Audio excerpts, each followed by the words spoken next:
Actu Eco, nous nous retrouvons aujourd'hui pour un Q&R, une question de l'abonné.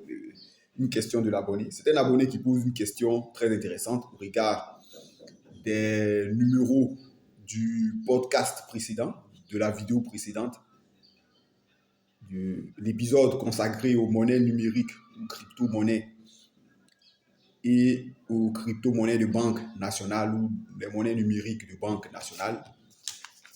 Il pose la question de savoir les MNBC, c'est-à-dire les monnaies numériques de banque centrale, sont-elles venues garantir la tranquillité que ne peuvent assurer les crypto-monnaies libres. Les crypto-monnaies libres, c'est-à-dire, je vous avais déjà parlé du Satoshi, du Bitcoin qui est, je vais dire, qui est la première crypto-monnaie, qui est la première monnaie numérique libre et donc qui sert aux individus à commercer sans l'emprise de l'État. Alors, dans la série de vidéos que j'ai eu à réaliser, je vous ai présenté ce qu'était une monnaie numérique de banque centrale. Je vais vous dire les trois qualités d'une monnaie numérique de banque centrale généralement. Les qualités d'une monnaie numérique de banque centrale, c'est de faciliter le paiement, mais également de permettre à l'État de pouvoir réglementer et réguler la vie dans le pays. Donc, elle permet de lutter contre l'inflation.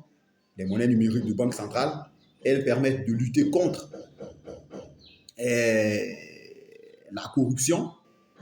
Elle permet aux individus d'être sûrs qu'ils seront payés, ce que les monnaies numériques libres permettent. Mais elle permet surtout à l'État de contrôler les individus, c'est-à-dire d'avoir la mainmise de A jusqu'à Z. Voilà pourquoi la Banque d'Angleterre, je crois, au sortir de l'épidémie de la COVID-19 et au regard de ce que ça avait eu à faire en Chine, a également voulu se lancer dans les monnaies numériques de banque centrale. De même que la Banque centrale de l'Europe, la BCE, s'est intéressée ou est en train d'étudier la faisabilité d'un euro dématérialisé. Bien évidemment, tous les amis de la liberté, tous les libertaires sont très attachés, luttent bec et ongle pour que cela n'advienne pas en Europe. Le temps va nous permettre de savoir qui d'entre les deux camps gagnera. Donc, les monnaies numériques de banque centrale, sur le coup, sont des monnaies qui sont venues en quelque sorte garantir la tranquillité que ne permet pas d'avoir une monnaie numérique libre ou une crypto-monnaie. Alors, pourquoi une crypto-monnaie ne permet pas de garantir la liberté? Parce qu'à la base, l'argent, c'est-à-dire, je prends l'argent par exemple comme moyen de paiement. C'est vrai qu'on dit j'ai des biens, mais l'argent n'est pas un bien. Je ne sais pas si vous comprenez. L'argent, ce n'est pas un bien. L'argent, c'est une ressource. C'est-à-dire, l'argent n'est pas quelque chose de permanent. Beaucoup vont dire, mais et les milliardaires, les millionnaires, on dit il a 100 millions, il a 200 millions sur son compte. Oui, mais est-ce que quand on va venir d'une année à une autre, le gars, il est millionnaire ou bien il est milliardaire avec cette même unité monétaire-là? Non. L'argent, c'est une ressource. Et toute ressource est rare. Et demande du travail.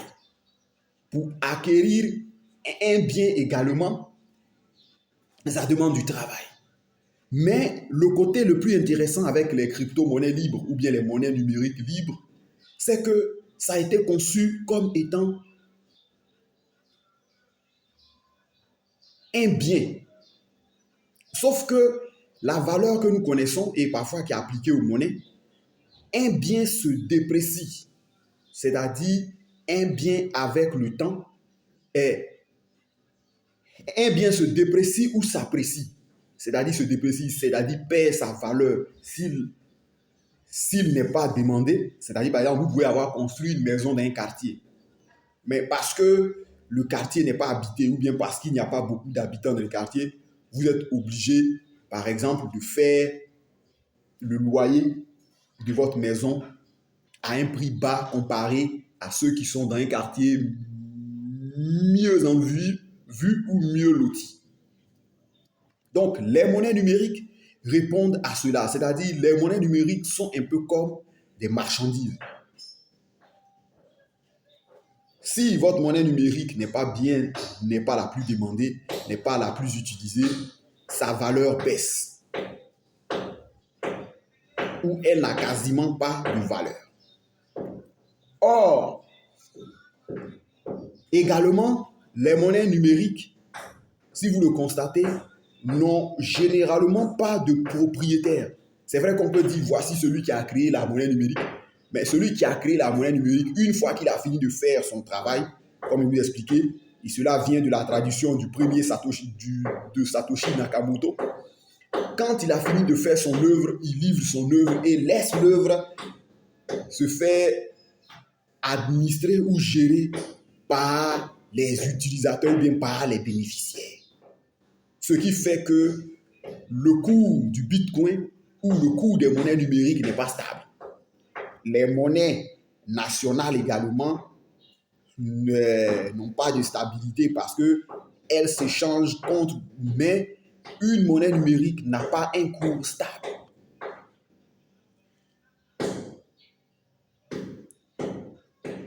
C'est-à-dire qu'une monnaie numérique n'a pas un cours stable comparé aux autres.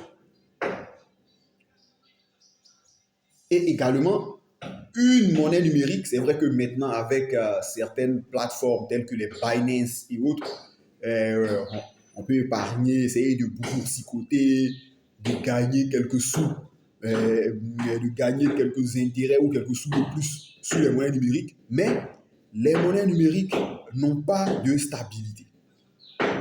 C'est-à-dire ne sont pas garanties.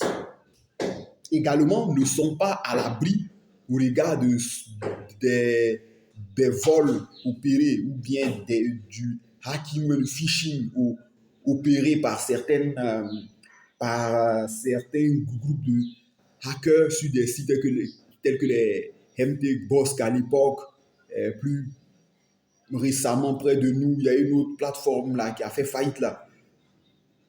Et donc, alors que les monnaies de banque centrale sont garanties par les banques, c'est-à-dire du franc CFA dématérialisé reste du franc CFA, échangeable dans toute la zone UEMOA. Ça ne fait pas l'objet de discussion. Les monnaies numériques que nous connaissons, bon, pour nous qui sommes en Côte d'Ivoire à travers le e-mobile money, qui à travers le mobile money, je ne vais pas citer de nom, reprennent le même principe des monnaies numériques de banque centrale.